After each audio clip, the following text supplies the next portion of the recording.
ساتی هێنانی ئەسپەکانی لەنیایە کە لەلایەن حاکمی دوبەیەوە بە دیاری پێی بەخشراوە. لەنیا دەڵێت ئێستا هەستێکی خۆشم هەیە کە ئەو ئەسپانەم بە دیاری وەرگرتووە، هەوڵ دەدەم لە داهاتوو فێرگەیەکیش بکەمەوە.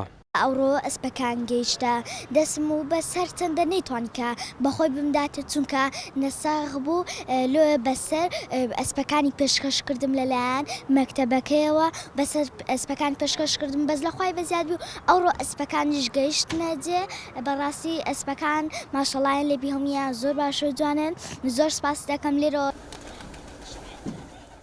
لەنیا بچووکترین ئەسپ سواری عێراق و کوردستانە، تەمەنی 8 ساڵە، حەز و خولیای بۆ ئەسپ سواری زۆرە و بۆیە هیچ کاتێک نایەوێت لە ئەسپەکانی دوورکەوێتەوە.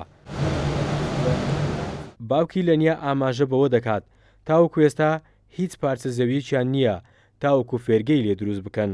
ئەگەر عەردەکەمان لە بۆ دیاری بکرێتن ئینشاڵڵا ئەوان مەسرەفی ئەوەی دەکەن دروستکردنەکەی دەکەن، بەڵامەتە ئێستا عەردەکەمان نیە، عەردەکەی دیاریکەین ئینشاڵڵا دەست پێ دەکەین دروستی دەکەین.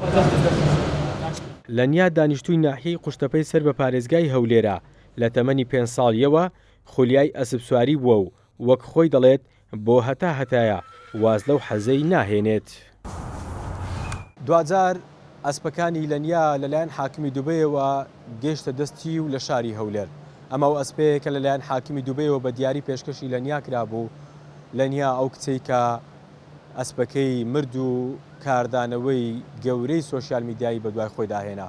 ئەو دەڵێت ئێستا تەنها پێویستی بە پارچە زەویەکە بۆ ئەوەی فێرگەیەکی تایبەت بەخۆی بکاتەوە و بۆ ئەوەی کوڕان و کچانی دیکەی نیشتیمانەکەی فێری ئەسپ سواری بکات. بەڕیار محەممەد، کورسات نیوز، هەولێر.